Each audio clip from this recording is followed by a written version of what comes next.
Ferrari of the sky. The best damn airplane that ever flew. Pretty tall claims have been made about the Meyers 200 by its owner. What is it about this slender four-seater that seems to hit all the right spots? It's almost like some magic spell is cast upon those who get to know it.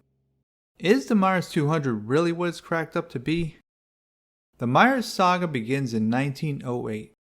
Alan Meyers was born in New Jersey. Raised on a farm and living a simple life, he became obsessed with aviation during his teen years. Charles Lindbergh's Atlantic crossing in 1927 sealed Al's fate. At a young age, he joined the National Guard where he became a flight instructor. But Al was not content just flying airplanes. He wanted to build them too, and help shape aviation's future. Al worked under the wing of some of the best in the industry. While employed with Stinson, Vought, and Martin, Al soaked up all the knowledge he could and specialized in metalworks. With the help of a few designers from Stinson, Al crafted the Meyers OTW, which stood for Out to Win. Designed for barnstorming and training, the OTW was light and efficient, even on modest power. Al started working out of his garage, but soon a factory was set up in Tecumseh, Wisconsin, and over 100 OTWs were built. The OTW lived up to its name and was highly praised as simple, easy to fly, and especially safe. As the war ended, Al saw potential in a small traveling machine that was to be both economical and light on the pocket. From Al's drawing board, the Meyers 145 was born. Seating two, it was powered by a Continental 0300. With only 145 horsepower, it could cruise at 140 knots. Putting his metal sculpting skills to good use, the 145 was built out of 4130 steel and aluminum skin, a winning recipe he would later put to good use on his next design. The 145 was a slick machine and praised by all. 17 units were built and sold, but Al was concerned the market was too small for a two-seater and couldn't help but notice how the Beechcraft Bonanza was dominating the four-seat segment in the 1950s. Conceived in the late 1940s, the Bonanza immediately took the world by storm and became synonymous with high performance and traveling. Al felt he could do better. The Meyers 145 was used as a foundation for his new four-seater, which he named the Meyers 200. 200 first flew with the 240 horsepower Continental, which was soon upgraded to 260 horsepower as standard equipment in production planes. Right off the bat, the 200 came swinging at its competitors with closed fists. With 260 horsepower, the 200 could cruise at an easy 155 knots. Over time, the 200 gained refinements and extra power. The D version had 285 horsepower and could now cruise at a blistering 180 knots. Leaving Bonanzas and Comanches in its dust. In the first couple years of production, the 200 gobbled up speed records for its category. But power and speed alone were not what all 200 owners were lusting after. The plane is absolutely stunning to look at, with a slender teardrop fuselage that tapers to a classically shaped tail. Like the Bonanza, it sits tall and proud on its landing gear, earning a VIP status on any ramp it's parked at.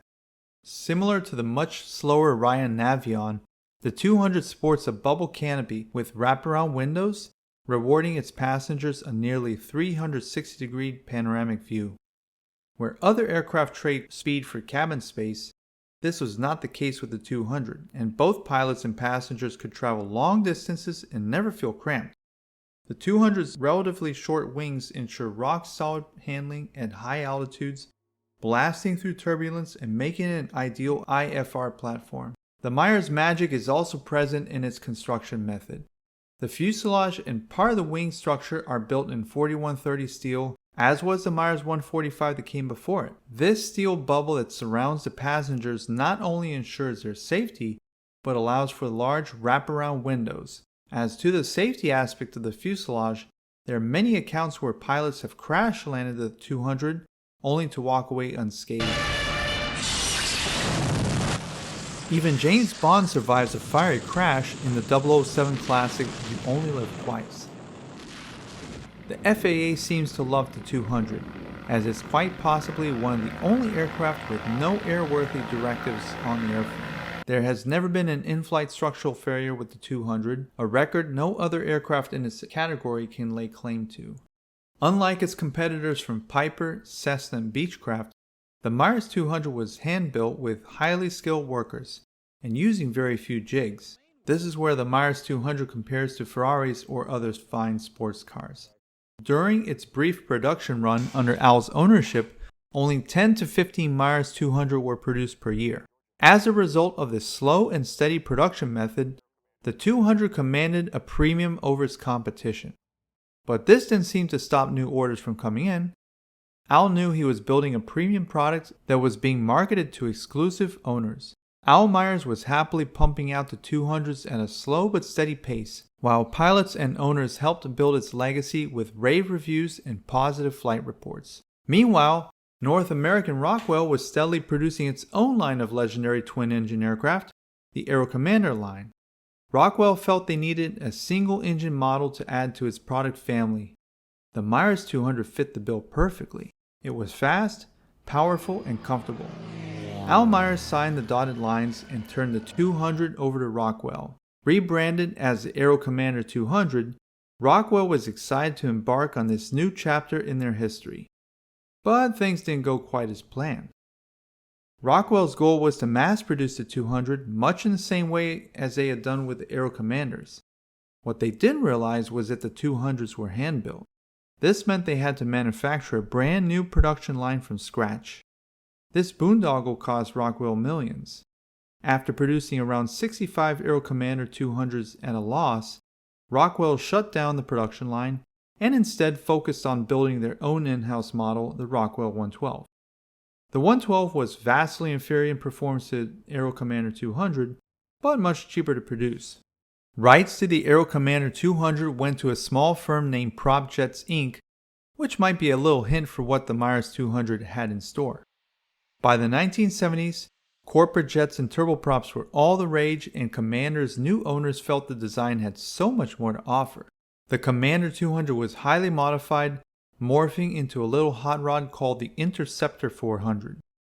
The 400 was pressurized, with sleeker lines, and most notable of all, sported a 400 horsepower Garrett turboprop in place of the piston engine. PropJets struggled to market the 400, possibly because of the safety concerns over single-engine turboprop. Quite ironic, given that only 20 years later, Caravans, TBMs, and Pilatos would rule the skies. Only 2 were built, and nothing further has been heard about this aircraft. The Meyers 200 still maintains a cult status. In spite of its short production life and few numbers built, there are still about 65 200s on the registry.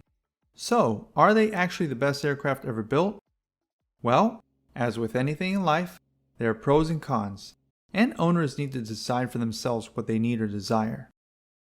If RAM presence, 185-knot cruise speeds, comfort, and style are what suit your needs and taste, the Meyers 200 is the plane for you. On the other hand, if you need to stuff your plane with passengers and cargo, maybe a Cherokee 6 or even some of the Bonanzas will be a better fit. The Meyers, as would be expected of a nearly bespoke design, has its fair share of quirks which owners need to work around. Most single-engine aircraft have their engines mounted at an angle to help combat torque, which generally facilitates handling on takeoff. The 200 has no such angle built in. As a result, pilots report takeoffs that rival a P-51's in torque, and thus require a healthy dose of rudder to keep the plane straight. Insurance for a new pilot might be a bit difficult to come by, as the model is both rare and complex. Expect to pay anywhere between $150,000 to $180,000 for a well-kept example, and as with any antique model, find a mechanic who is well versed with the plane. So the Meyers might not be for everyone after all, which is probably just as good for its owners, who feel they've got a well-kept secret. For many of those owners, the Meyers 200 is still considered the fastest, strongest, most reliable, finest looking airplane ever built.